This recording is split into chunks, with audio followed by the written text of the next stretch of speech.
All right. I don't know if you guys heard the news, but I'm not a real filmmaker. Well, my great-grandma, she was a Cherokee princess.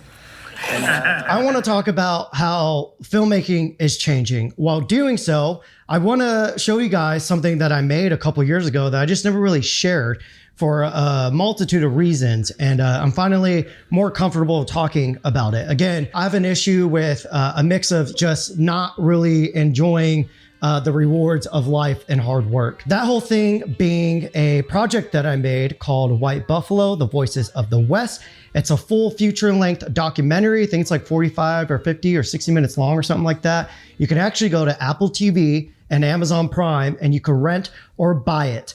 And just know, if you're somebody that despises me, I don't make any money off the back end. I don't even own the project. So I want to talk about the process of me making that documentary, because I am very proud of the documentary and the story behind it, because it's very meaningful to me. And I hope it opens up the eyes of a lot of people who aren't aware of the indigenous community, specifically within the indigenous cowboy community. So before I talk about that though, let's talk about YouTube and filmmaking and yada, yada, yada.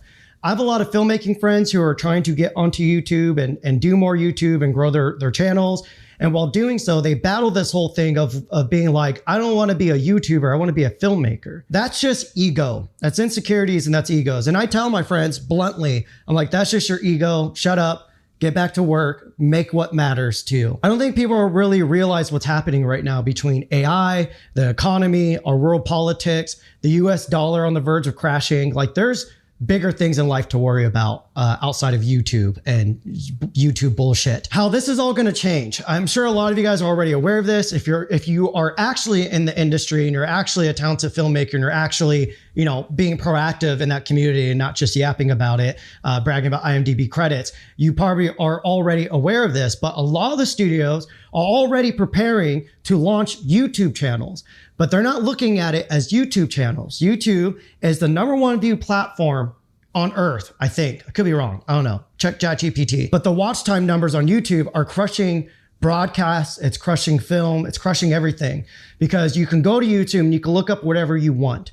And so a lot of studios are going to start coming onto YouTube and producing content just for YouTube. Not only that, I think the biggest sign of the change that's going to come to YouTube soon is just seeing A-list celebrities even starting YouTube channels and producing content all for their own branding and use. So something that I feel like a lot of filmmakers miss when we're having this discussion here is the filmmakers that came before us, the greats like Steven Spielberg, Tarantino, Robert Rodriguez. Those are some of my few personal favorites. If you actually go and read books on them and listen to interviews and stuff, they did whatever they had to do to get their projects financed. That's the hardest part as a filmmaker, is getting the finances, the budget to make your dreams come true, to get your first film out. And those first films are never that great. Actually, let me show you one of my favorite books that I've tried to start reading, but my ADHD just... it's sometimes debilitating when it comes to books. So this book is called My First Movie. Also, guys, I'm filming on the Sony A7C II and the Blazer Apex 35mm. In this book, it's extremely comforting because like the Coen brothers, for instance, the way they talk about making their first movie, it's kind of like they had zero clue what the heck they were actually doing, but they were so passionate and they were so in love with the story they had that they made it happen. So books like this are really revealing. And I think there's a truth to imagine if those great directors were starting in today's landscape and today's world, I think you gotta be pretty stupid and low IQ to think that they wouldn't be utilizing YouTube. Why is that? You can simply share your process of creating, whether it's for filmmaking or products or like say if you do crochet and you're playing with yarn or washing dogs, I don't know what it is. You can document your process and make an income off of that. I think that's where a lot of the filmmaking drama on YouTube comes into play, because some people think it's gross to make money off YouTube. But what these dipshits don't realize is if you're an actual filmmaker, the process of finding funding to get your project made.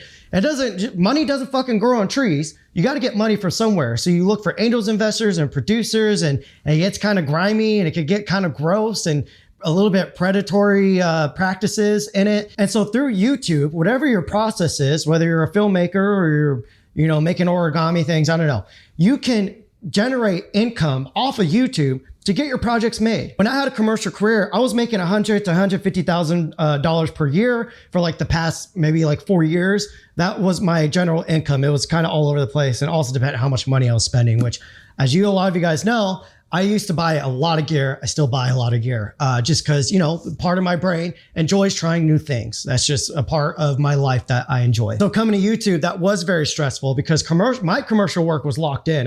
I'm not trying to brag here, but I never really had to fight too much for jobs.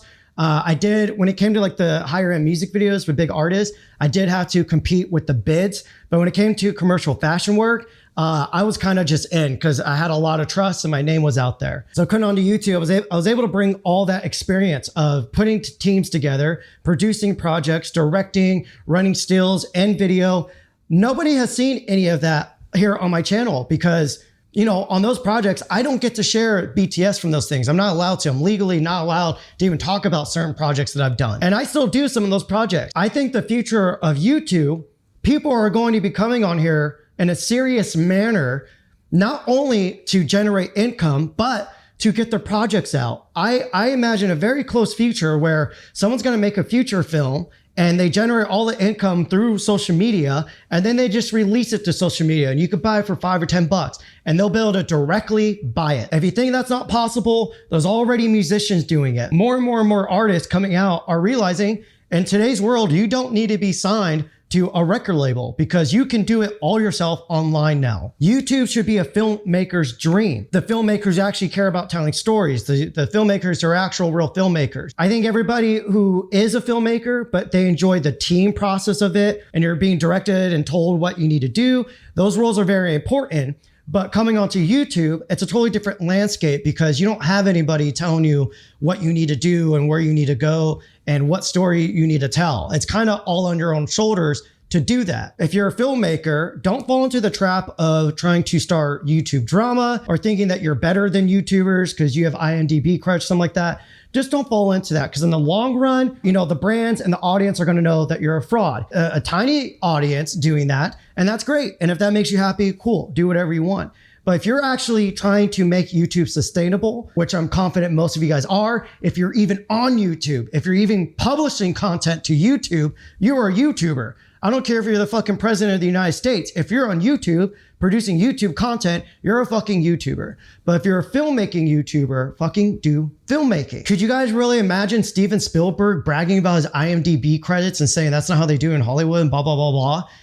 Like what? The directors that we idolize and worship, they got there because they broke the fucking rules. They did it their own way. They had unique visions and they built unique worlds and told unique stories. That's how they got to the point that they're at.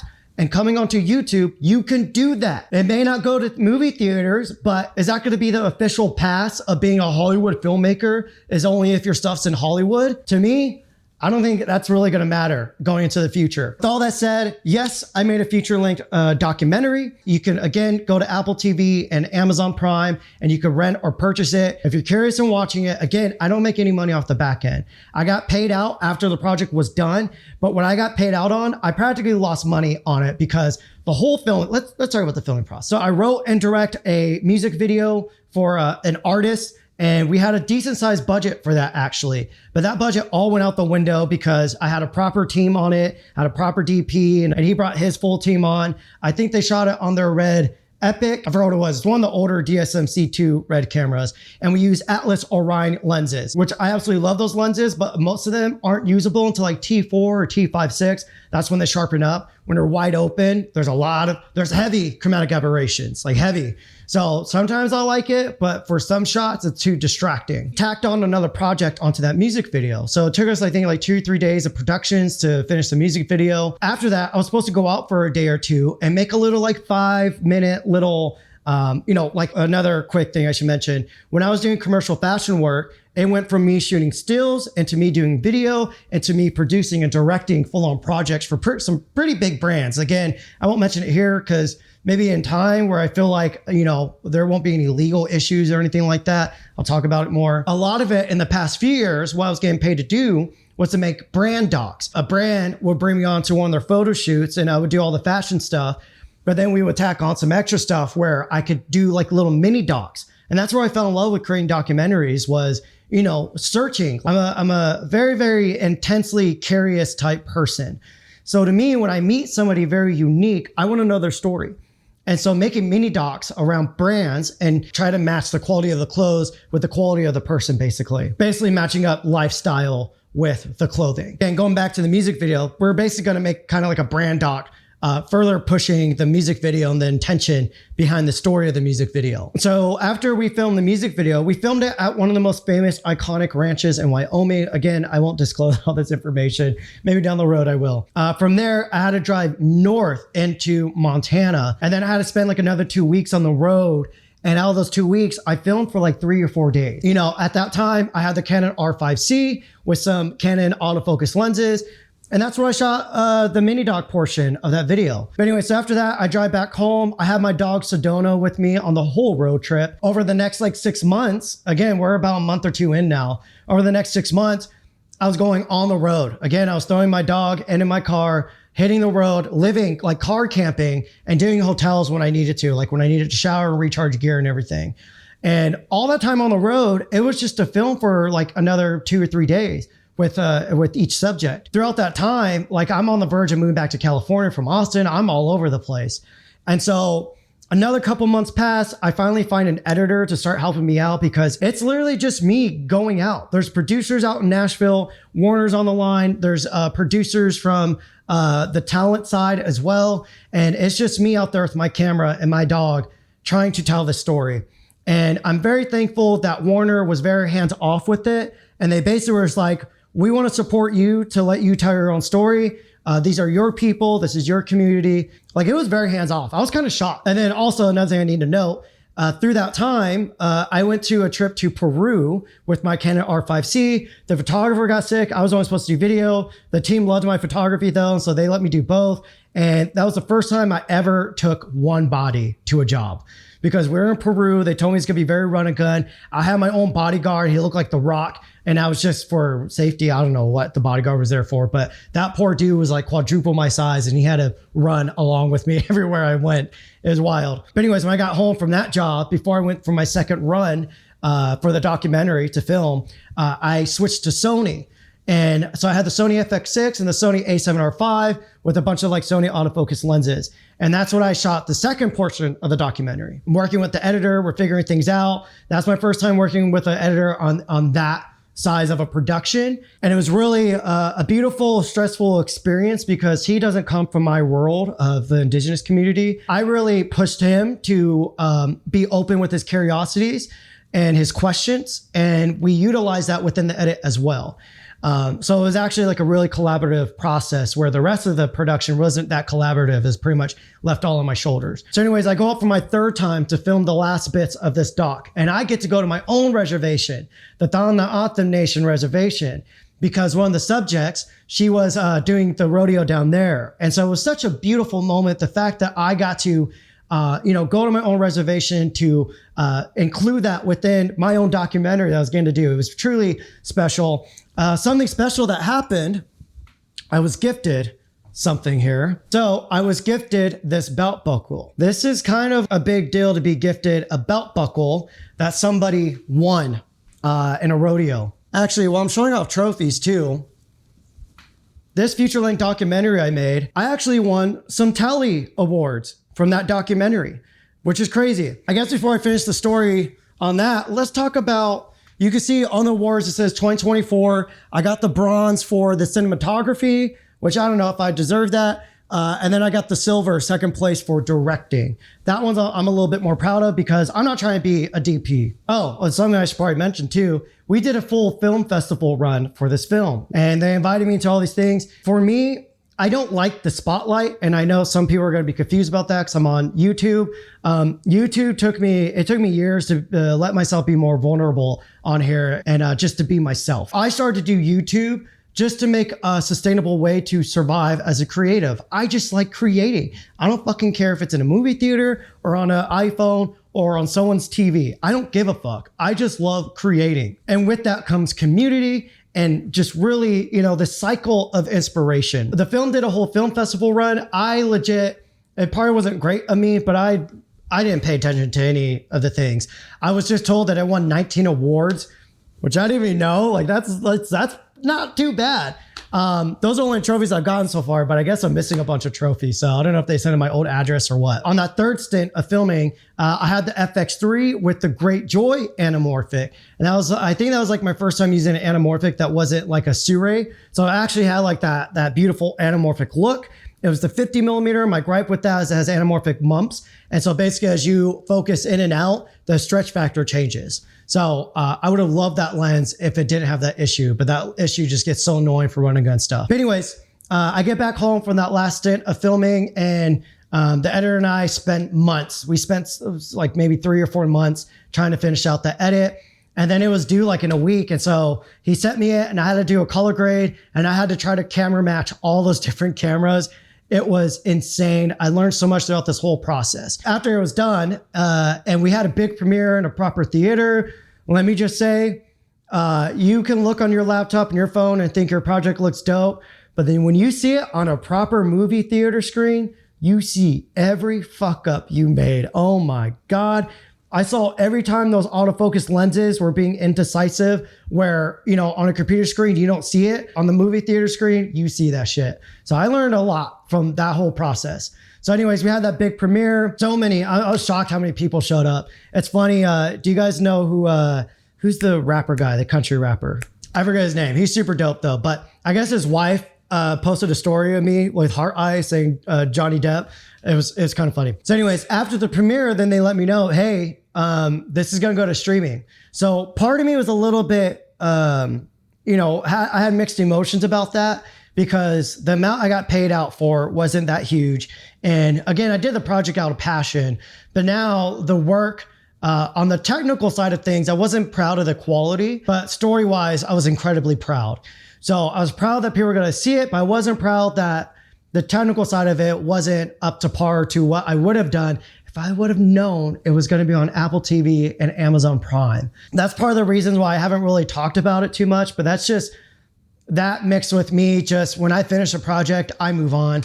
I don't want to talk about it. I don't want to be like, oh, look what I did. I just want to move on to the next thing because I truly love the process and the act and the craft of being a creative. With all that said, I guess I'm not a real filmmaker. This might be a shocker to some people, but I'm actually not with a YouTube agency. I'll work with some sometimes because sometimes agencies have direct connections with certain brands. So if that brand wants to work with you, they'll go through an agency to do it. And it could be a YouTube agency or an advertising agency. It's no different than, you know, the real deal DPs and directors and all that. They all have their own management and agencies and everything that help them out. That's nothing new here. I still have my commercial agent though, and she still brings up jobs to me.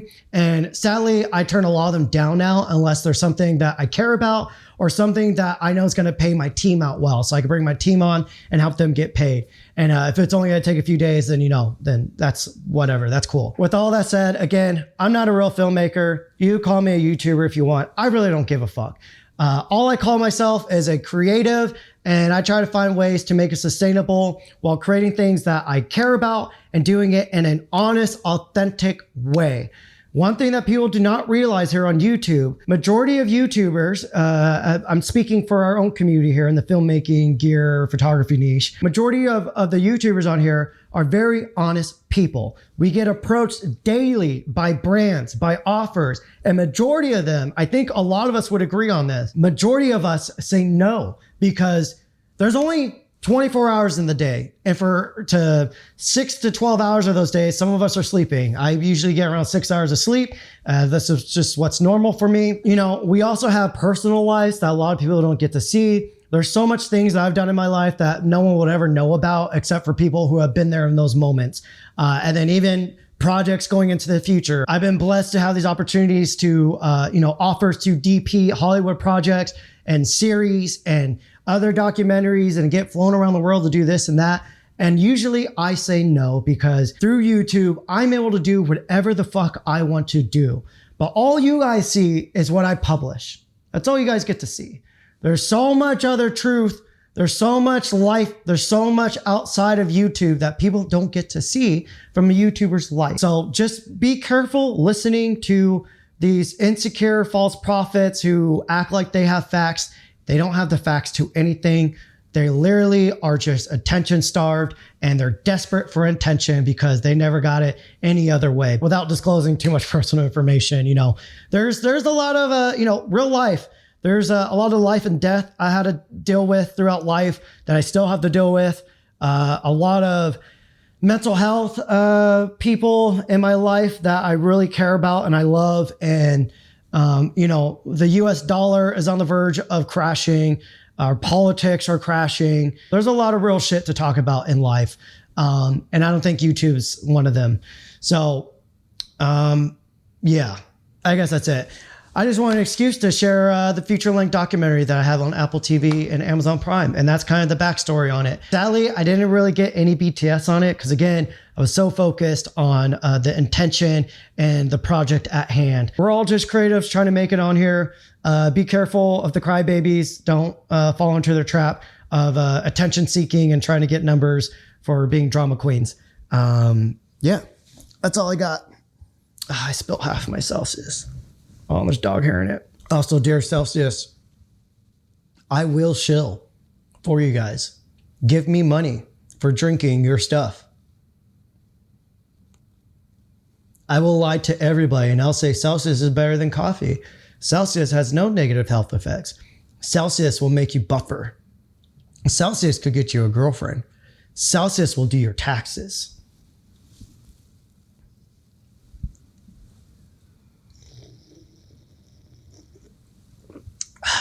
Celsius. People need to get a life.